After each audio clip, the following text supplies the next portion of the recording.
మంచిదండి. ప్రేమైన దేవుడు పిల్లరా, దేవుడు మనల్ని ప్రేమించి మహాజ్ఞాన గ్రంథమైన ఈ బైబిల్ 66 పుస్తకాలతో కూడిన ఈ మహాజ్ఞాన గ్రంథాన్ని దేవుడు మనకిచ్చాడు. ఇందులోని మాటలు మనం అవసరమైనప్పుడు మాత్రమే చదువుకుంటున్నాం. ఆపదలు, కష్టాలు, బాధలు వచ్చినప్పుడు మాత్రమే చదువుకుంటున్నాం. కానీ దేవుడు తన మనసు తెలుసుకోవాలని, తన ఉద్దేశం తెలుసుకోవాలని, తన ఇష్టాన్ని తెలుసుకోవాలని, తన కష్టాన్ని తెలుసుకోవాలని ఇందులోని మాటలు రాయిస్తే ఆ మాటలలో ఉన్న మహాజ్ఞానం అర్థం కాక అవసరం వరకే అన్నట్టుగా, లేకపోతే ఆరాధన పుస్తకం, క్రైస్తవుల ఆరాధన పుస్తకం బైబిల్ అన్నట్టుగా ఈరోజు బైబిల్ని తీసి చదువుతున్నారే తప్ప దేవుని మనసు తెలుసుకునే ఉద్దేశంతో చదవాలి. అలా చదవట్లేదని దేవుడు బాధపడుతున్నాడు. ఒకసారి చూద్దాం. రోమపత్రిక 11వ అధ్యాయము 34వ వచనం. రోమపత్రిక 11వ అధ్యాయం 34వ వచనం. ప్రభు మనస్సును ఎరిగిన వాడు ఎవడు? అంటే ప్రభు మనస్సును ఎరగాలి. ప్రభు మనస్సును ఎరిగిన వాడు ఎవడు అంటున్నాడు. అంటే అది ఎరిగిన వారు తన పిల్లలు లేరా? ఎరిగిన వారు ఎవరు? నా కష్టాన్ని తెలుసుకునేది ఎవరు? నా ఉద్దేశాన్ని, నా సంకల్పాన్ని మరి నశించిపోతున్న ఆత్మలకు తెలియజేసేది ఎవరు? నా మనసు తెలియాలి అంటున్నాడు. మరి ఆయన మనసు మహాజ్ఞాన గ్రంథమైన బైబిల్లో దేవుడు పొందుపరిచాడు. ఇది చదువుతున్నప్పుడు మనకు ఎన్నో ప్రశ్నలు తలెత్తుతాయి.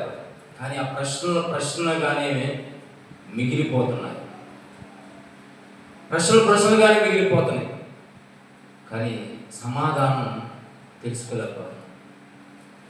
అలా ఒక రోజు నేను బైబిల్ ధ్యానిస్తున్నప్పుడు నాకు ఒక ప్రశ్న వచ్చింది. ఆ ప్రశ్న ఈరోజు పాఠంగా ఒక అంశంగా మనం నేర్చుకున్నాం. గలతీ పత్రిక 6వ అధ్యాయం, గలతీ పత్రిక, అపోస్తలుడైన పౌలు గలతీలకు రాసిన పత్రిక 6వ అధ్యాయం 17వ వచనం. నేను యేసు యొక్క ముద్రలు నా శరీరమందు ధరించి ఉన్నాను. ఇక మీద ఎవడును నన్ను శ్రమ పెట్టవద్దు అంటున్నారు. ఎవరంటున్నారు? ఈ లేఖన భాగం నేను బైబిల్ చదువుతున్నప్పుడు ఇది ప్రశ్నగా నాకే వచ్చింది. నేను ఎక్కడా వెళ్ళలేదు. ఈ అంశం గురించి తెలుసుకోవాలన్న ఆలోచన కూడా నాకు లేదు. బైబిల్ చదువుతున్నప్పుడు ఈ మాట నేను చదువుతున్నప్పుడు నేను యేసు యొక్క ముద్రలను ధరించి ఉన్నాను అన్నాడు. ఎవరంటున్నారు? పౌలు గారు అంటున్నారు. నేను యేసు యొక్క ముద్రను ధరించి ఉన్నాను అంటే ఇంతకీ యేసు యొక్క ముద్రలు ఏంటి అనేది నేను ఆలోచన చేసి బైబిల్లో లేఖనాలను వెతికినప్పుడు, తెలుసుకుంటున్నప్పుడు నా అనుభవంలో నేను ఎన్నో సంగతులను గుర్తించాను, ఎన్నో సంగతులు తెలుసుకోగలిగాను. అప్పుడు మళ్ళా నేను చెప్పినది లేకపోతే నేను తెలుసుకున్నది రైటా కాదా, రైటేనా అనుకున్నప్పుడు ఒకసారి మళ్ళా యూట్యూబ్లో కొంతమంది సేవకుల ఆ బోధ, ఆ నోట నుంచి వచ్చే మాటలు కూడా మరి కొన్ని సంగతులు నేను తెలుసుకున్నాను. అలాగే బైబిల్లో మనం అనేక సంగతులను తెలుసుకోవాలి. రైట్. అయితే ఈరోజు మన పాఠం కూడా పౌలు గారు ధరించిన యేసు ముద్రలు. పౌలు గారు ధరించిన యేసు ముద్రలు ఏంటి? ముద్ర. అసలు ముద్ర అంటే ఏంటి? ముద్ర అంటే ఏంటో తెలుస్తుంది. మనకు తెలిస్తే పౌలు గారు ధరించిన యేసు ముద్రలు ఏంటో మనకు తెలుస్తాయి. అసలు యేసు ముద్రలు అంటే ఏంటో తెలిస్తే ఆ పౌలు గారు ధరించిన యేసు ముద్రలు ఏంటో మనకు తెలుస్తాయి. ముద్ర ముద్ర అనగానే ఈరోజు ఒక గుర్తు, ఒక సింబల్ అండి, ఒక సింబల్, ఒక లోగో, ఒక స్టాంప్, ఇలాంటి గుర్తులు అన్నమాట. ఏమండి గుర్తులు. పౌలు గారు ధరించిన యేసు ముద్రలు అన్నాడు. ముద్ర అంటే ఏంటో మనకు తెలియాలి. ముద్ర అనగానే మన మనసులో పడిపోవాలి. ఏంటంటే ఒక లోగో, ఒక సింబల్, ఒక గుర్తు, ఒక స్టాంప్, ముద్ర అండి, ఇవన్నీ మనసులో పెట్టుకోండి. మరి పౌలు గారు యేసు ముద్రలు ధరించాడంట. ఈ ముద్ర అనేది మనకు అర్థమైతే మరి ఇంతకీ యేసు ముద్రలు ఏంటి అండి? యేసు ముద్రలు ఏంటి తెలుసుకునే ముందు ఈ ముద్రల గురించి మీకు కొంచెం అవగాహన కల్పిస్తారు అండి. ఒక సింబల్, ఒక లోగో ప్రతి దానికి, ప్రతి సంస్థకి, ఒక చర్చిలకు కానివ్వండి, ఒక ఆఫీసులకు కానివ్వండి, పెద్ద పెద్ద మరి షాపింగ్ మాల్ కానీ ఒక లోగో, ఒక సింబల్, ఒక గుర్తు ఏమండి ఉంటుంది, ఒక గుర్తు ఉంటుంది. ఆ గుర్తును బట్టి ఓహో ఇది ఎల్జీ కంపెనీ, ఇది శాంసంగ్ కంపెనీ ఏమండి, ఇది లాయిడ్ కంపెనీ అని చెప్పేసి కొన్ని కంపెనీలు తరఫున మనం ఆలోచిస్తాం. ఓహో ఇది గుర్తు ఏమండి. ఆ గుర్తును బట్టి ఇదిగో పలానా శాంసంగ్, ఎల్జీ అంటారు. అలాగే స్కూల్కి వెళ్తున్న వారు కానీ, లేకపోతే కాలేజీకి వెళ్తున్న వారు కానీ, హాస్పిటల్కి వెళ్తున్నారు కానీ వాళ్ళు కూడా వాళ్ళకంటూ ఒక డ్రెస్ కోడ్ ఉంటుంది ఏమండి. ఆ డ్రెస్ కోడ్ని బట్టి ఇదిగో ఈమె పలానా స్కూల్, ఇతను పలానా స్కూల్, ఈ అమ్మాయి పలానా కాలేజ్, పలానా హాస్పిటల్కి సంబంధించిన వాడు అని చెప్పేసి ఒక ఆ డ్రెస్ కోడ్ని బట్టి ఇదిగో ఇతను డాక్టర్, ఇతను పోలీసు, ఇతను వచ్చేసరికి ఎంప్లాయ్. ఆ డ్రెస్ కోడ్ని బట్టి మనం వారిని గుర్తిస్తుంటాం ఏమండి, వారిని మనం అలా గుర్తిస్తుంటాం. అలాగే ఒక గుర్తు అనేది మనకి అర్థమైతే ఏమండి మన ఒంటి మీద కూడా కొన్ని గుర్తులు దేవుడు వేశాడు. ఏంటో చూద్దాం. యోబు గ్రంథం 37వ అధ్యాయం, యోబు గ్రంథం 37వ అధ్యాయం 7వ వచనం. మనుషులందరూ దేవుని యొక్క సృష్టి కార్యములను తెలుసుకున్నట్లు ప్రతి మనుషుని చేతిని బిగించి ఆయన ముద్ర వేశాడు. దేవుడు ముద్ర వేశాడంట. చేతిని బిగించి ముద్ర వేశాడంట అండి. మనందరికి చేతులు ఉన్నాయా? రైట్. ఈ చేయి ఇలా హోల్డ్ అవుతుందంటే ఏం పెట్టాడు దేవుడు? చేతిలో ముద్ర, గీతలు ఏమండి, గుర్తులు. ఇవేవో చేతి గీతలు, రేఖలు, మనిషి భవిష్యత్తు రేఖలు కాదు ఏమండి. ఇది దండరేఖ, ఇది సంతాన రేఖ ఏమండి, ఇలా చెప్తుంటారు.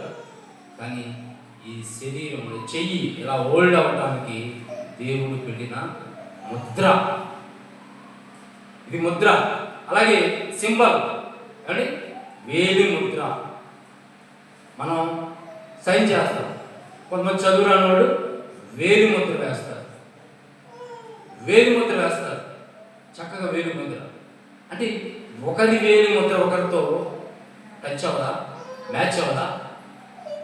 అంటే ప్రపంచంలో ఎన్ని లక్షల మంది, కోట్ల మంది ఉన్నా కూడా ఒకరి వేలి ముద్ర, చివరికి వాళ్ళు ట్విన్స్ అయినా కమలైనా ఒకరి వేలి ముద్ర ఒకరితో కలవదు.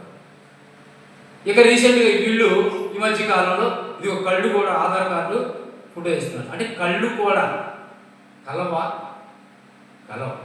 నీ కళ్ళు వేరు, నా కళ్ళు వేరు, నీ వాసన వేరు, నా వాసన వేరు ఏమండి. నీ చెవులు వేరు, నా చెవులు వేరు. ప్రపంచంలో ఎవరి కలవు ఏమండి. ప్రతి మనిషికి ఒక ముద్ర వేశాడు. కళ్ళ గుర్తులు, ముక్కు గుర్తులు, నోరు, నాలుక, ఇవన్నీ దేవుడు గుర్తుగా మనకు పెట్టాడు. ఎందుకు? ఆయన యొక్క సృష్టి కార్యములను తెలుసుకుని ఆ దేవుని గుర్తించాలి. ఆ ప్రభు మనస్సుని ఎనగాలన్న సంగతి నీకు నాకు మనందరికీ తెలియాలని గుర్తు వేశాడు. మరి మనం ఎలా ఆయన సృష్టి కార్యాలు తెలుసుకుంటున్నామా?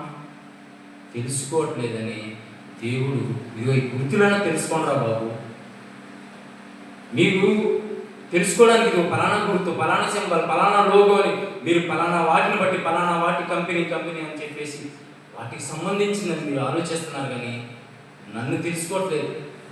నేను చేసి మీ సృష్టి కార్యాలు తెలుసుకోండి. నా పోలిక, నా స్వరూపం మీకు ఇచ్చిన మీరు నన్ను తెలుసుకోవట్లేదురా అని చెప్పేసి దేవుడు బాధపడుతున్నాడు. కనుక మరి ఆ దేవుడు బాధను, దేవుని కష్టాన్ని, దేవుని సంకల్పాన్ని తెలుసుకునే వారు లేరు. ఆయన ఇష్టాన్ని నెరవేర్చేవారు లేరు. రైట్. లేకపోతే పౌలు గారు ధరించిన యేసు ముద్రలు ఏం ధరించాడు? ఎలాంటి ముద్రలు ధరించాడు? ఏమండి, ఇప్పుడు ఈరోజు ఒక మనకి గాయం అయింది అనుకోండి, ఒక మచ్చ పడింది అనుకోండి, ఒక పుండు, ఒక గాయం అయింది అనుకోండి, ఆ మచ్చ మారిపోయి మచ్చగా మిగిలిపోతే దాని గురించి మనం అంటాం, ఇదిగో ఫలానప్పుడు నాకు ఇది వంట చేస్తున్నప్పుడు జరిగిన మచ్చ అండి, ఇది కాలిన గాయం అండి, లేకపోతే ఫలానా యాక్సిడెంట్ అప్పుడు అయిన గాయం అండి, మచ్చ అండి. అంటే మన తాలూకా కొన్ని గుర్తులు, కొన్ని మచ్చలు, కొన్ని ఏమంటే ఈ సింబల్ అనేది మన ఒంటి మీద, మన దేహం మీద కనపడినప్పుడు వెంటనే ఇది ఫలానా అని చెప్పేస్తాను. మరి పౌలు గారు యేసు ముద్రలు నేను ధరించాను, యేసు ముద్రలు నా శరీరమందు, ఒకసారి మనం చదువుతున్నాం గద్దే పత్రిక.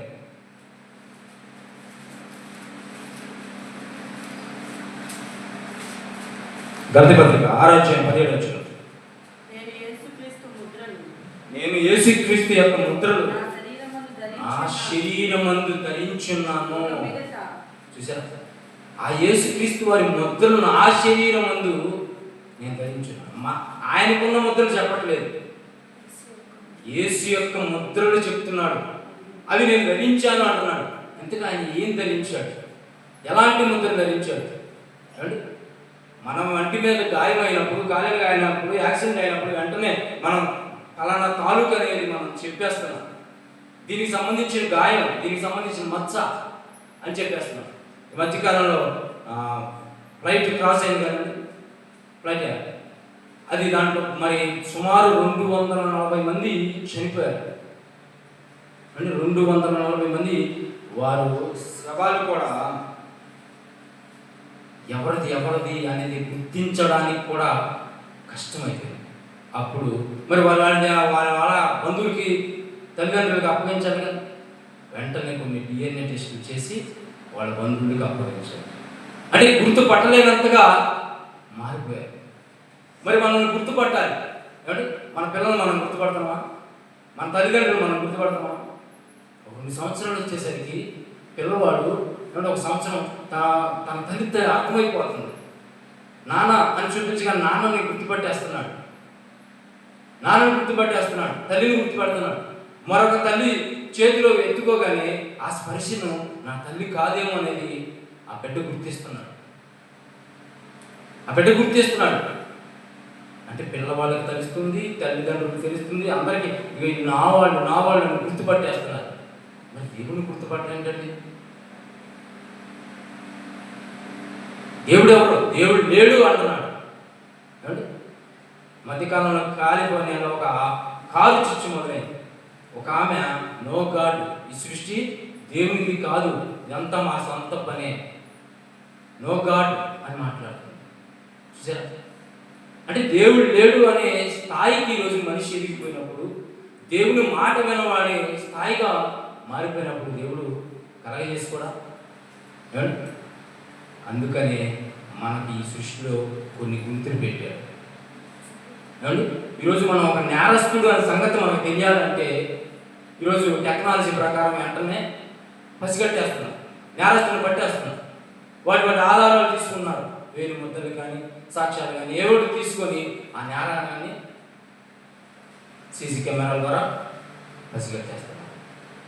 మరి ఒకప్పుడు కాలంలో మరి నేరాలు జరిగినప్పుడు నేరారోపణ ఎలా చేయాలి, ఎలా గుర్తించాలి అంటే దేవుడే ముద్ర వేశాడు. చూస్తారా? ఆదికాండం 4:15. అందుకు యెహోవా కాబట్టి ఎవడైనను కయీనును చంపిన యెడల మరియు ఎవడైనను కయీనును కనుగొని అతన్ని చంపకుండినట్లు యెహోవా అతనికి ఎవరికి కయ్యోనికి ఏమేశాడు? ఒక గుర్తు. అంటే ఒక నొసటి మీద కొన్ని దేశాలు ఎప్పటికీ మరి కొన్ని గుర్తులు నేరస్తులకి వాళ్ళ నొసటి మీద ముద్రలు వేస్తుంటారు. ఇప్పటికి కూడా అమలవుతుంది. ఆ నేరస్తులని వాళ్ళందరికీ తెలియడం కోసం ఒక గుర్తు జరగాలి. కనుక మరి ప్రారంభ కాలంలో కయ్యోను ఏమండి ఆదాము అవ్వలకు మొట్టమొదటి కుమారుడు కయ్యోను అయితే ఆ కయ్యోను మరి నేరస్తుడయ్యాడు, నరహంతకుడయ్యాడు. తన తమ్ముడైన ఏబేలు చంపి నరహంతుడుగా అయ్యాడు. మరి అతను గుర్తించడం ఎలా? ఏమండి అతను నేరస్తులను గుర్తు వేయడం ఎలా అని అంటే ఏమండి గుర్తు వేశాడు. దేవుడే అతను చంపకండి ఆయన అని ఒక గుర్తు వేశాడు. ఈ గుర్తులన్నీ మనకు అర్థమవుతున్నప్పుడు మరి మనకంటూ కూడా ఒక గుర్తు అనేది మనం తెలుసుకోవాలి. అదే పౌలు గారు చెప్తున్నాడు, యేసు ముద్రలు. ఏమండి ఇంతకీ యేసు ముద్రలు ఏంటి? ఆ యేసు క్రీస్తు వారు ఎలా ముద్ర ఉందో మనకు తెలుసుకుందాం. ఒకసారి చూద్దాం. యోహాను సువార్త 20:24. యేసు వచ్చినప్పుడు 12 మందిలో ఒకడైన తోమా అంటున్నాడు. వారితో లేకపోయాను గనుక ఆ 11 మందితో లేకపోయాడు. తక్కిన శిష్యులు మేము ప్రభువును చూచితిమని అతనితో చెప్పగా అతడు నేను ఆయన చేతిలో మేకులను గుర్తులను చూచి నా వేలు మేకుల గుర్తులలో పెట్టి నా చెయ్యి ఆయన పక్కలో ఉంచితేనే కానీ నమ్మనే ఎవరు అంటున్నారు? తోమా. ఏమండి యేసుక్రీస్తు 12 మంది శిష్యుల్లో ఒకడైన తోమా అంటున్నాడు. మీరందరూ బుద్ధిగా నమ్మేశారు, కానీ నేను అలా నమ్మను. ఆ యేసుక్రీస్తు వారని మీరు గుర్తు పట్టారో లేదు, కానీ నేను గుర్తుపడతాను. ఎలా తెలుసా? ఆయన గుర్తులు ఉన్నాయి, ఆయనకు ముద్రలు ఉన్నాయి. ఆ యేసుక్రీస్తు వారు సిలువ వేయబడ్డాడు. ఆయన చేతిలో మేకులు గుచ్చాడు, మేకులు కొట్టబడ్డాయి. ఆ మేకుల యొక్క గాయముల తాలూకా గాయాన్ని నేను చూసి నేను గుర్తుపడతాను, నా యేసుక్రీస్తు వారు ఇతనే. ఆయన పక్కలో బలెపు పొడి పొడిచాడు, ఆ పక్కలో వేళ్ళు పెట్టి నేను నా యేసుక్రీస్తు ఇతనే అని నేను మీరు గుడ్డిగా నమ్మానేమో నేను నమ్మను. అంటే యేసుక్రీస్తు వారికి గుర్తులు ఉన్నాయా? ఏమండి అమ్మా మనం ఏదైనా ఆఫీస్కి వెళ్ళాం అనుకోండి, కొన్ని గుర్తులు చూపించాను వెంటనే ఏమండి పుట్టుమచ్చు గుర్తులు చూస్తాం. కానీ యేసుక్రీస్తు వారు మీ గుర్తులు ఏంటి అయ్యా? మీ గుర్తులు ఏంటి అంటే ఆయన శిలువ మరణం తాలూకా గుర్తులు మనకు చూపిస్తాడు. ఆ శిలువ మరణం తాలూకా గుర్తును మన కంటికి చూపిస్తాడు. యేసుక్రీస్తు వారు శిలువ మరణం అనేది చాలా భయంకరంగా, ఆ త్యాగం, ఆ బలియాగం ఏమండి మనం ఊహించనంతగా. ఈరోజు మనం సినిమాలో చూసినప్పుడే కొంతమంది కన్నీరు వచ్చేస్తారు, బాధపడుతుంటారు. కానీ అసలు రియల్గా మనం చూస్తే రియల్గా ఆయన పడిన ఆవేదన ఎంత ఉంటుంది? ఎంత ఒక ముళ్ళు మన శరీరంలో గుచ్చుకుంటేనే ఏమండి ఆ ముళ్ళు గుచ్చుకుంటేనే బబో ముళ్ళు ముళ్ళు తీయించుకోవడానికి అల్లాడిపోతాం డాక్టర్ దగ్గరికి వెళ్తే. కానీ యేసుక్రీస్తు శిరస్సు, తల, ముళ్ళ కిరీటం అండి. ఆ ముళ్ళు గుర్తులు ఏమండి చెరపట్టాయి. ఏంటయ్యా మచ్చా, ఏంటయ్యా గాయం ఏంటమ్మా అంటే పడ్డాను, కాలిందండి అని మనం చెప్తాం. కానీ యేసుక్రీస్తు వారి గుర్తులు అండి తల మీద కనపడుతున్నాయి, చేతుల్లో కనపడుతున్నాయి, కాళ్ళ మధ్య కనపడుతున్నాయి అండి. ఆయన దేహం అంతా కనపడుతుంది, ఆయన దేహం అంతా కనపడుతున్నాయి అండి. ఇప్పుడు మన శరీరంలో ఏదైనా రోగం వచ్చింది అనుకోండి ఏమండి, అప్పుడు రోగంతో హాస్పిటల్కి వెళ్ళినప్పుడు హాస్పిటల్లో డాక్టర్ అంటారు, ఏమండి ఈ రోగానికి వైద్యం మీరు చేయలేకపోతున్నాడు, ఆ బాడీ సహకరించట్లేదండి ఏమండి. అలా ప్రపంచంలో ఉన్న రోగాలు మొత్తం మన ఒంటి మీద ఉంటే ఏమంటే చిన్న గాయానికి, చిన్న బాడీ సహకరించే చిన్న రోగానికి, ఒక భయంకరమైన రోగానికి మనం తట్టుకోలేనప్పుడు డాక్టర్ దగ్గర వెళ్ళినప్పుడు బాడీ సహకరించట్లేదు, మేము వైద్యంకి చేయలేకపోతున్నాం, వైద్యం సహకరించట్లేదండి. మరి ప్రపంచంలో రోగాలు మొత్తం ఒక మనిషికి వస్తే ఎంత భయంకరంగా ఉంది. అలా యేసుక్రీస్తు దగ్గర యేసుక్రీస్తు వారికి వైద్యం చేయాలనుకుంటే డాక్టర్ గారు మేము ఎక్కడ చేయాలి? తలకి చేయాలా, చేతికి చేయాలా, దేహంలో చేయాలా, ఎక్కడ చేయాలి? మేము ఎక్కడ? బాడీ సహకరించట్లేదు. అంత భయంకరంగా ఇది ఎలా తగిలింది? ఇది యాక్సిడెంట్గా, ఎవరైనా కొట్టారా? అంత భయంకరంగా ఇది కొట్టిన గాయమా, ఏమన్నా నరికిన గాయమా, కొరడాలతో చీల్చిన గాయమా, ఏంటి మేము వైద్యం చేయలేకపోతున్నాం అని చెప్పేసి వైద్యం మాట్లాడతారు. అలా దేహం రక్తసిక్తం అయింది. ఎవరి కోసం? నీ కోసం, నా కోసం, మన కోసం. కానీ యేసుక్రీస్తు ఆ త్యాగాన్ని, ఆ బలియాగాన్ని మనం తెలుసుకున్నామా? మనకు అర్థం కాలేదు. అందుకని పౌలు గారికి అర్థమైపోయి నేను యేసు యొక్క ముద్రలను ధరించాను, నేను యేసు యొక్క ముద్రను నేను ధరించాను అంటున్నాడు. కానీ యేసు యొక్క ముద్రలో ఆయన శరీరం అందు ధరించాడు. ఈరోజు మనం క్రైస్తవులుగా మార్చబడ్డాం, యేసుక్రీస్తు రక్తంలో కడగబడ్డాం, పాప క్షమాపణ నిమిత్తం ఆయన ఒప్పుకుంటున్నాం. మంచిదే, యేసుక్రీస్తుని సొంత రక్షకునిగా అంగీకరిస్తున్నాం.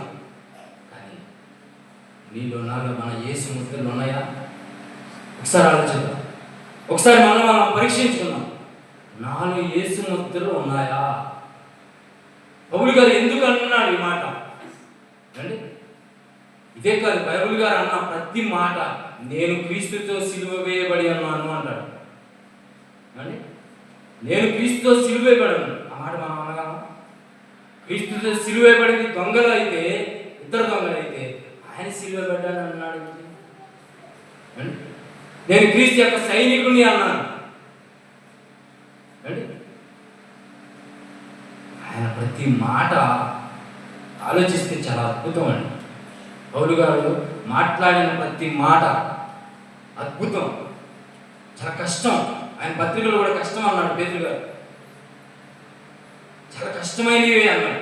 అలాంటివి పౌలు గారు రాసిన మాటే నేను యేసు యొక్క ముద్రను ధరించాను.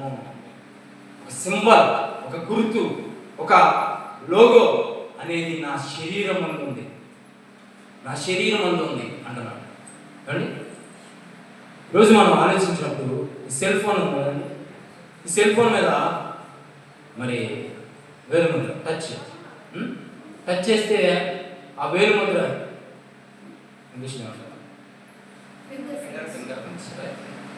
ఆ ఫింగర్ ప్రింట్స్ వేయగానే ఆన్ అయిపోతుంది. నేనేస్తే నా ఫోన్కి మీరేస్తే ఆన్ అయిపోతుంది. ఎందుకని కాదు అంటే మనిషి చేసిన టెక్నాలజీ ఈ విధంగా ఉన్నప్పుడు మరి యేసుక్రీస్తు వారు ఆయన ముద్రలు ఏంటి, ఆ పౌలు గారు ధరించిన ఆ యేసు ముద్రలు ఏంటి అండి? ఎప్పుడైనా ఆలోచించాం? ఆలోచిద్దాం. అలాగే మనం షాపింగ్కి వెళ్తామండి. షాపింగ్కి వెళ్ళినప్పుడు ఏమండి స్కాన్ చేయండి అంటారు. ఫోన్పే కానీ ఈ గూగుల్ పే కానీ ఇవన్నీ స్కాన్ చేయండి అంటారు. స్కాన్ చేయండి, లేకపోతే క్యూఆర్ కోడ్ అంటారు, లేకపోతే బార్ కోడ్. ఇప్పుడు బార్ కోడ్ కూడా వెళ్ళిపోవాలి. కొన్ని వస్తువులు మనం తీసుకున్నప్పుడు ఆ వస్తువుల మీద ఒక బార్ కోడ్, అంటే దాని పుట్టుపూర్వోత్తరాలు పడిపోవాలి. అది రేట్ ఎంత, ఎప్పుడు తయారు చేయబడింది, మొత్తం ఆ బార్ కోడ్లో పడిపోవాలి. ఆ స్కానర్ మనం చూసినప్పుడు అన్ని స్కానర్లు ఒకేలాగా ఉంటాయి, కానీ ఎక్కడో మార్పు ఉంది. ఎక్కడో మార్పు ఉంది చూస్తానికి. మరి ఆ స్కానర్ స్థానంలో మరో స్కానర్ మీద మనం పెట్టాం అనుకో, చూస్తానికి అలాగే ఉంటుంది, కానీ మార్పు వెంటనే అవతల వ్యక్తికి వెళ్ళిపోతాయి మన డబ్బులు. చూసారా, మనిషికి ఉన్న టెక్నాలజీ ఏదైనప్పుడు పౌలు గారు నేను యేసు ముద్రలు ధరించాము అంటున్నాడంటే ఆయన ధరించిన ముద్రలు ఏంటో మనం చూద్దాం. రైట్, కొలసీలకు రాసిన పత్రిక 1వ అధ్యాయం 24వ వచనం. ఇప్పుడు మీ కొరకు నేను అనుభవించున్న శ్రమలయందు సంతోషించు సంఘము అను ఆయన శరీరము కొరకు క్రీస్తు పడిన పాటలలో పొదువైన వాటి యందు నా వంతు నా శరీరమును సంపూర్తి చేస్తాను. చూసారా, అంటే యేసుక్రీస్తు వారు ఆయన సంఘమనే మన కొరకు, నీ కొరకు, మన కొరకు, మనందరి కొరకు తన స్వార్థాన్ని ఇచ్చి సంపాదించిన సంఘం. మనమంతా సంఘం అయితే ఆ సంఘం కొరకు ఇంకా యేసుక్రీస్తు వారు ఏదైనా కొదువు ఉన్నట్లుగా, కొదువేమనదు కానీ ఆ కొదువైన ఉన్నట్లుగా ఏదైనా ఉంటే అది నా శరీరమందు సంపూర్తి చేస్తాను. అది నా శరీరమందు సంపూర్తి చేస్తాను అని అంటున్నాడు. అంటే ఏదైనా మిగిలి ఉంటే, ఏదైనా పొదువుగా ఉంటే, ఇంకా చెప్పవలసింది ఉంటే, ఇంకా చేయవలసింది ఉంటే అది నా శరీరం అండి. ఏంటి అంటే అవే శ్రమలు, నిందలు, అవమానాలు, కష్టాలు. ఇవన్నీ పౌలు గారు ధరించిన యేసు ముద్రలు అండి. పౌలు గారు ధరించిన యేసు ముద్రలు ఏంటి అంటే, ఆ గుర్తులు ఏంటి అంటే ఏమండి, నిందలు, అవమానాలు, కష్టాలు. మరి పౌలు గారు కూడా అదే భరించాడా? ఒకసారి చూడండి, అపోస్తలుల కార్యములు 9వ అధ్యాయం 15వ వచనం. అందుకు ప్రభు రాజుల ఎదుటను ఇశ్రాయేలీయుల ఎదుటను నా నామాన్ని భరించడానికి, ఎన్నో శ్రమలు భరించడానికి, కష్టాలు భరించడానికి, నిందలు భరించడానికి, అవమానాలు భరించుకోవడానికి నేను ఒకరిని ఏర్పరచుకుంటున్నాను. ఆయనే పౌలు గారు. ఆయన ఒక సాధనము అన్నాడు అండి. ఆయన ఒక సాధనము, నేను ఏర్పరచుకున్న ఒక సాధనం, ఒక వెపన్ అండి, ఒక ఆయుధం. ఆయుధం చేతిలో ఉంటే కొన్ని విషయాల్లో మనం భయపడాలి అండి. వస్తుంది అనుకోండి, వెంటనే ఆయుధం చేతిలో అనుకోండి, భయం అండి. ఒక దొంగవాడు వస్తుంది అనుకోండి, ఆయుధం. ఒక దేశం మీద దేశం వేస్తుంది అనుకోండి, కొన్ని ఆయుధాలు, వెపన్స్. అలాగే పౌలు గారు నేను అనేకుల కొరకు, నశించిపోతున్న ఆత్మల రక్షణ కొరకు నేను ఒక సాధనముగా ఆయన లేకపోతున్నాను, ఒక వెపన్గా ఆయన చెప్తున్నాను. అనేక కఠిన హృదయాలను, మూర్ఖులను, గర్వాంధులను, గర్విష్ఠులను అందరినీ అణిచివేసే ఒక నిజమైన సాధన, ఒక వెపన్ని పౌలు గారు నేను తయారు చేస్తాను అని అంటున్నాను. నేను ఏర్పరచుకుంటున్నాను, ఆయన ఒక సాధనం అని అంటున్నాడు. మరి అలాంటి సాధనం ఏమండి ఎలా ఉందో ఒకసారి చూడండి. అపోస్తలుల కార్యములు 14వ అధ్యాయం 19వ వచనం. ఆ క్రీస్తు కొరకు మరి నియమించుకున్న ఆ సాధనం ఎలా అయిపోయిందో చూడండి. అంత్యోకయ నుండి యుగాని నుండి జన సమూహములను ఉమ్, తమ పక్షముగా చేసుకుని ఉమ్. పౌలు మీద రాళ్ళు రువ్వి పౌలు మీద రాళ్ళు రువ్వి అతడు చనిపోయినని అనుకుని పట్టణము వెలుపలికి పట్టణము వెలుపలకి అతనిని ఈడ్చిరి. ఈడ్చి పట్టణం వెలుపలకి ఇచ్చారంట. ఎవరిని? పౌలు. రాళ్లతో కొట్టి చనిపోయాడని అనుకొని. రాళ్ళతో కొట్టినప్పుడు చనిపోతారా? చచ్చిపోతారు, గాయమైపోతుంది, ప్రాణాపాయంలో ఉంటాడు, చివరికి ప్రాణమే పోవచ్చు అనుకుని ఆ ప్రాణాపాయంలో ఆ ప్రాణంతో ఉన్నాడో లేడు అనుకుని పట్టణం వెలుపలకి ఈడ్చారంట. అంటే ఒక మర్యాద తీసుకెళ్ళన్నారా? ఈడ్చారా? పట్టణం వెలుపలకి ఈడ్చేసారు. ఒక కుక్క చనిపోతే కుక్కకు తాడు కట్టి ఏమంటే ఊరి బయటికి పడవేస్తాం, ఈడ్చేస్తాం, ఈడ్చి పడేస్తాం అండి. అలా పౌలు గారిని ఈడ్చారంట. ఆ ఈడ్చినప్పుడు, ఆ తగిలినప్పుడు రాళ్ళ దెబ్బలే అంత భయంకరంగా, ముద్రలు ఎలా ఉంటాయి? భయంకరంగా ఉంటాయి. ఏంటండి పౌలు గారు, ఏంటి ఈ దెబ్బ? ఏంటంటే రాళ్ళ దెబ్బ. ఈ దెబ్బ అండి రాళ్ళ దెబ్బ. ఇదేంటి? క్రీస్తు కొరకు పడిన నిందలు, అవమానాలు, కష్టాలు, ఇవన్నీ ఆయన గుర్తులుగా చూపిస్తున్నాడు, ముద్రలుగా మనకు చూపిస్తున్నాడు. చూసారు? పట్టణం వెలుపలకి ఇచ్చారంట. ఈడ్చుకెళ్తుంటే ఎంత భయంకరంగా, ఆ చర్మం ఎలా ఉంటుంది, ఎంత భయంకరంగా మారిపోయాడు పౌలు. అందుకని అంటున్నాడు, నేను యేసు యొక్క ముద్రను ధరించి ఉన్నాను, ఇక మీదట నన్ను శ్రమ పెట్టవద్దు, ఇక మీదట నన్ను శ్రమ పెట్టవద్దు. మీరు ఒకసారి నన్ను ఆలోచిస్తే, నన్ను ఎరిగుంటే, నేను పడిన నిందలు, అవమానాలు, కష్టాలు ఇవన్నీ మీరు కళ్ళారా చూచి ఉంటే, తెలుసుకుని ఉంటే నన్ను శ్రమ పెట్టకండి. అప్పుడప్పుడు మనుషులు మాట్లాడుతూ మనల్ని ఎవరైనా ఇబ్బంది పడటానికో మనల్ని ఏమండి బెదిరిస్తానికి వచ్చినప్పుడు మనం అంటాం, నేనెవరో తెలుసా, ఎమ్మెల్యే తాలూకా, MLA PN, CM PN, PM PN అనగానే అమ్మో వీడి జోలికి మనం వెళ్ళకూడదు, అమ్మో వీడికి కదిలించుకోవద్దు. చూసా? అంటే ఒక భూమి మీద ఒక ఎమ్మెల్యే, పిఏ, సీఎం అనగానే నువ్వు భయపడిపోతున్నావు. కానీ యేసుక్రీస్తు వారంటే భయం లేదు. అందుకని పౌలు గారు అంటాడు, ఇక మీదట నన్ను ఎప్పుడు శ్రమ పెట్టద్దు. నా జోలికి వస్తే ఏమైపోతావు? నువ్వు కూడా బుక్ అయిపోతావు, నువ్వు కూడా చిక్కుపోతావు, నువ్వు కూడా ఇబ్బందులు పాలవుతావు అని మనిషి గురించి మనిషి చెప్తున్నప్పుడు, అయ్యా మీరు నన్ను శ్రమ పెడుతున్నారు, ఇప్పటివరకు నేను పడ్డ శ్రమలు చాలు, కానీ మీ మరలా శ్రమ పెట్టాలని చూస్తున్నారు. నాకు వచ్చే ఆ కలిగించిన ఆ శ్రమల వెనకాల మీరు కూడా శ్రమల పాలవుతారు అండి. ఈరోజు దేవుని బిడ్డలు ఎంతోమంది మతోన్మాదులు సేవకుల్ని సంపరుస్తున్నారు, బైబిల్ చూపిస్తున్నారు, పడుతున్నారు, గాయాలు చేస్తున్నారు, పేడ నీళ్ళు చదువుతున్నారు, భయంకరంగా సేవకులను దూషణ పాలు చేస్తున్నారు, ఇబ్బంది పరుస్తున్నారు. తర్వాత వాళ్ళకి ఏమన్నది, వాళ్ళు కూడా శ్రమ పడతారు, వాళ్ళు కూడా కష్టాలు, నిందలు, కానీ ఇబ్బందులు పాలైపోతారు వాళ్ళు కూడా. చూసారు?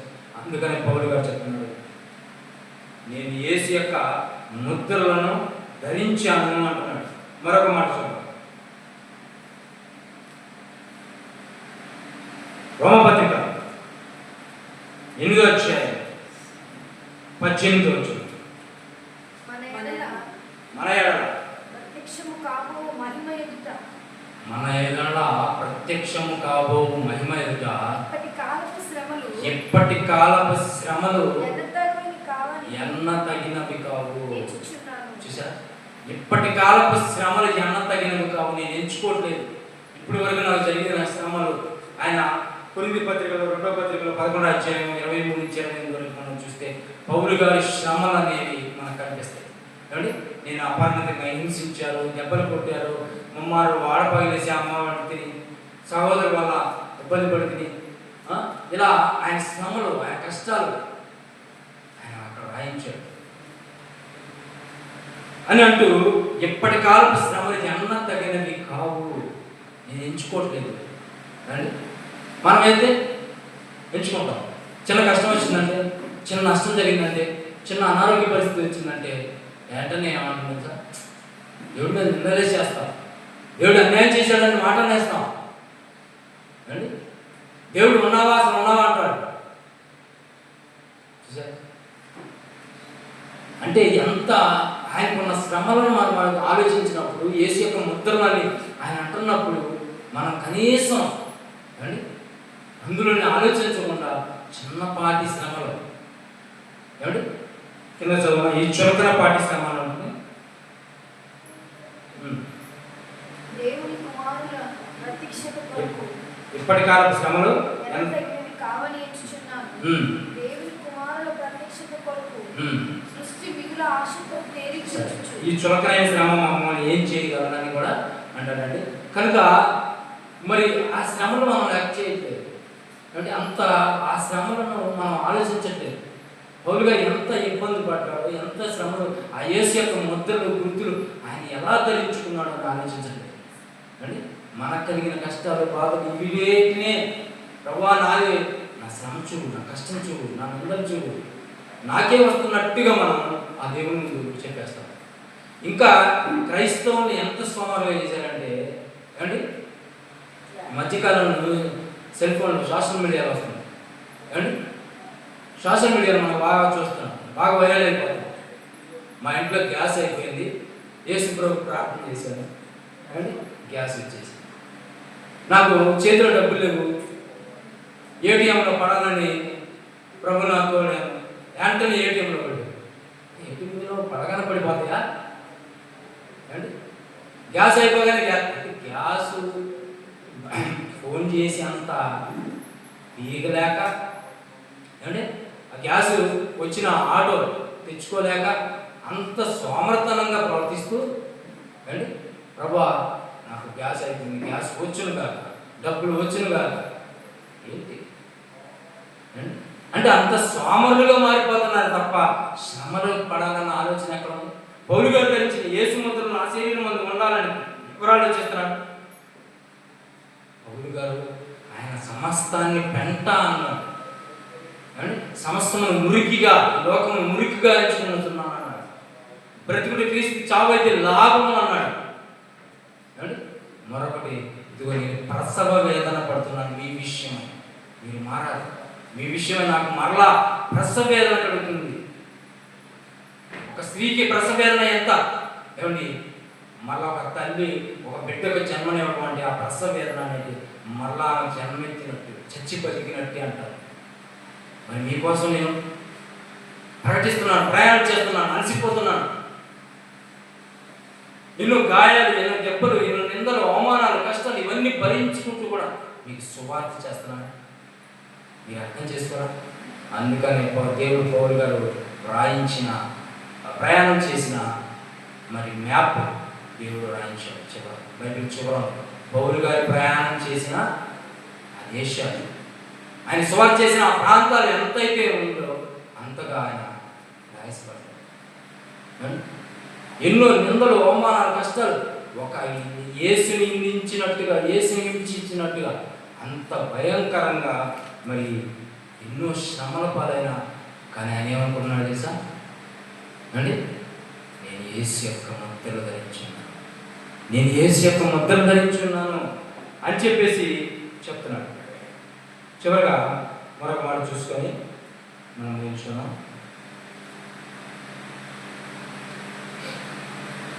అపోస్తలుల కార్యములు 25వ అధ్యాయం 6-7 వచనాలు.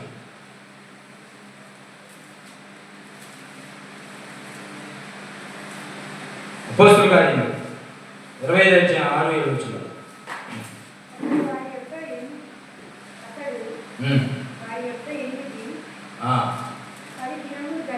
పది దినములు గడిపి కైసరియకు వెళ్ళి న్యాయపీఠం మీద కూర్చున్నాడు.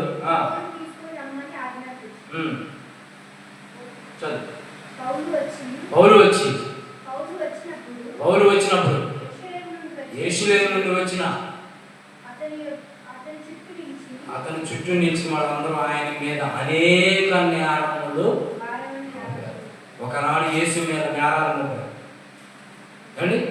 యూదుల రాజుని సిలువేయండి అండి, సిలువేయండి.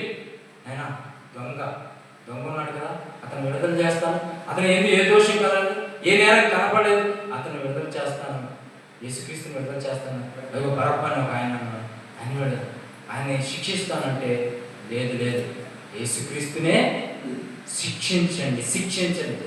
అనేక నేరాలు మోపారంట. ఆయన నాలో పాపం ఉందని మీరు ఎవరు స్థాపించును?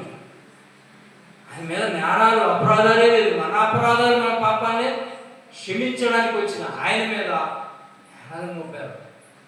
అదే సేమ్ సిచ్యువేషన్ పౌలు గారి జీవితంలో అనేక నేరములు ఆయన మీద మోపారు. చూసారు, అలా అనేకమైన శ్రమలు, అనేకమైన నిందలు, అవమానాలు, ఇబ్బందులు, ఇవన్నీ పౌలు గారు శ్రమలుగా చెప్పుకొస్తూ తాలూకా యేసు ముద్రలు అంటున్నాడు.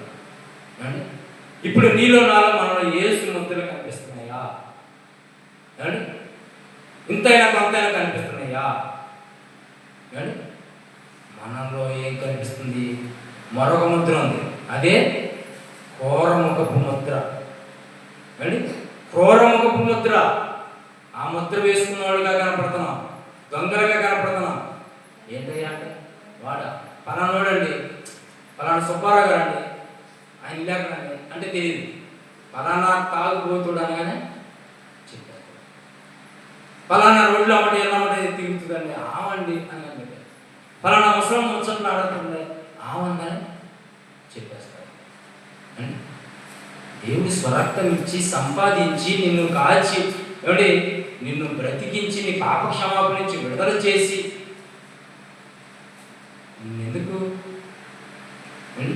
ఎందుకు చేశాడు? క్రూరులుగా తిరగడానిక, మూర్ఖులుగా ప్రవర్తించడానిక, వ్యభిచారులుగా తిరగడానిక, దొంగలుగా మారటానిక, గర్వాంగులుగా మారటానిక, దుష్టులుగా మారటానిక, మరలా అపారాధంలో పడటానిక, పాపంలో పడటానిక. పాడుతున్నారు, పాపంతో మరణిస్తే పాతాళమే, అగ్నిగుండమే. చూసారు, అలాంటి అగ్నిగుండానికి నువ్వు మనం చేరుకోకూడదని చెప్పేసి మరి యేసుక్రీస్తు వారు ఈ బలియాగం చేశారు. మరి అది జ్ఞాపకం చేసుకుంటూ నిసి గాస్పల్ చర్చి వారు, సంఘ కాపరి గారు, నాన్నగారు మరి ప్రతి నెలకోసారి ఒక 3-4 రోజులు ఉపవాస కూడికలుగా పెట్టి దేవుని దైవ సేవకుల ద్వారా దేవుని మాటను వినిపిస్తూ అనేక ఆత్మలను బలపరచాలి, అనేక ఆత్మలను దేవుని సన్నిధికి నడిపించాలి. మీరు మాత్రమే వచ్చారా? మీరు మాత్రమే ఈ ప్రాంతంలో ఉన్నారా? ఎందుకు లేదు? ఎంతోమంది ఉన్నారు కదా, ఎందుకు రాలేకపోతున్నారు? వాళ్ళకి తీరిక లేదు, పాపంతో ఉన్నారు, పాపంతో నిండి ఉన్నారు. వాళ్ళకి పనులు ఉంటాయి. మీకు పనులు లేవా అండి? మీకు పనులు లేవా? వాళ్ళు పాపంతో నిండి లేనిపోని కార్యక్రమాలన్నీ పెట్టుకుని అందులో మునిగి ఉన్నారు. కనుక అలాంటివి ఉంటే మన జీవితంలో క్రూరపు ముద్ర కలిగిన వారు. కనుక నీలో నాలో యేసు ముద్రలు కనిపించాలి. యేసు ముద్ర అనేది మనకు గుర్తుగా కనిపించాలి. అది పౌలు గారు చెప్తున్నాడు, నేను యేసు యొక్క ముద్రను ధరించున్నాను. నీలో ఒక సింబల్, ఒక గుర్తు, ఒక లోగో, ఒక ముద్రించుకోవాలి. నేను దేవుని బిడ్డని, నేను ఒక భక్తుడిని, నేను ఒక మంచి విశ్వాసిని, నేను ఒక భక్తిపరుని. చూసారా, దేవుడు కొంతమందిని గుర్తించి వాళ్ళ భక్తుల జీవితాల గురించి రాస్తూ భక్తిపరుడు, యథార్థవంతుడు, నీతిమంతుడు, నిర్దోషి, విశ్వాసకర్త, విశ్వాస వీరుడు అని చెప్పేసి ఇలా చెప్పారు. మరి నిన్ను నన్ను ఏ గుర్తులతో చూపిస్తారు అని ఆలోచించారు. కనుక అలా మృగపు ముద్ర మనం కలిగిన వారు ఉండకుండా యేసు ముద్రలు ఇంతైనా కొంతైనా మనం మన జీవితంలో, మన బ్రతుకాలంలో, మన పరిధిలో మనం చేయగలిగిన కోరికైనా చేస్తూ ముద్రలు ధరించాలని, యేసు యొక్క ముద్రలు నీళ్ళు నాలో కనిపించాలి. కానీ ఈ ముద్ర లేకపోతే మనం నిత్య జీవానికి వారసులను కాదు. ప్రార్థన చేస్తాం. స్తోత్రం స్తోత్రం. మమ్మల్ని మిగిలిగా ప్రేమించిన మా ప్రియ పరలోకపు తండ్రి, మీ కుమారుడు మా ప్రియ రక్షకుడు క్రీస్తు యేసునామమున స్తోత్రం. సమయంలో తండ్రి పౌలు గారు ధరించిన యేసు యొక్క ముద్రలు అంటే ఏంటో అవి ఏవో ఈ పిల్లలకు తెలియచేసాను. అవును తండ్రి, పౌలు గారు అనేక శ్రమలు నీ కుమారుడి యొక్క ముద్రలు గురుతూ అవన్నీ తన శరీరం ముందు ధరించుకొని ఇదిగో నేను యేసు యొక్క ముద్రలు ధరించున్నాను. అవును తండ్రి, మరి మేము కూడా తండ్రి ఏ ముద్రలు కలిగినాము? క్రూరముఖపు ముద్ర కలిగి మా ఇష్టానుసారంగా బ్రతుకుతూ గర్వాంధులుగా, విషయాలుగా, దొంగలుగా, వ్యసనాలుగా, బుద్ధులు మాట్లాడేవారుగా ఇలా మేము ఉన్నామా? ఇలాంటి ముద్ర కలిగి మేము ఉన్నామా? లేదా యేసు యొక్క ముద్రలు మా జీవితంలో కొంతైనా తండ్రి కలిగి ఉన్నామని మమ్మల్ని మేము ఈ సమయంలో పరీక్షించుకొని ఆలోచించుకొని మంచి నిర్ణయంతో మేము బయటపడి ఇప్పటి వరకు వేస్ట్ చేసిన కాలం సమయం అయినా మరి తెలుసుకొని తండ్రి మా జీవిత కాలంలో మీరు మాకు ఇచ్చిన ఈ కాలం యొక్క సమయం యొక్క విలువను తెలుసుకొని నీతిగా, యథార్థంగా, భక్తిపరంగా, విశ్వాసంగా మేము బ్రతికి యేసు యొక్క ముద్రలు మేము కూడా నిందలు పట్టడానికి, అవమానాలు పట్టడానికి, కష్టాలు పట్టడానికి యేసు యొక్క నా నిమిత్తము, సువార్త నిమిత్తం ఎవరైతే మిమ్మల్ని ద్వేషిస్తారో వారు నిత్య జీవానికి వారసున్నారు. కనుక ఈ మాటలన్నీ తమ హృదయాల్లో పెట్టుకొని తండ్రి మేము కూడా మా జీవిత కాలంలోనైనా మా జీవితంలో యేసు యొక్క ముద్రను ధరించుకొని తండ్రి మేము కూడా ధైర్యంగా మీరు మా కొరకు సిద్ధపరిచిన నిత్య జీవానికి వారసులుగా కృప చూపమని క్రీస్తు యేసు నామములో ప్రార్థనకి సమర్పిస్తున్నాం పరమ తండ్రి. ఆమేన్.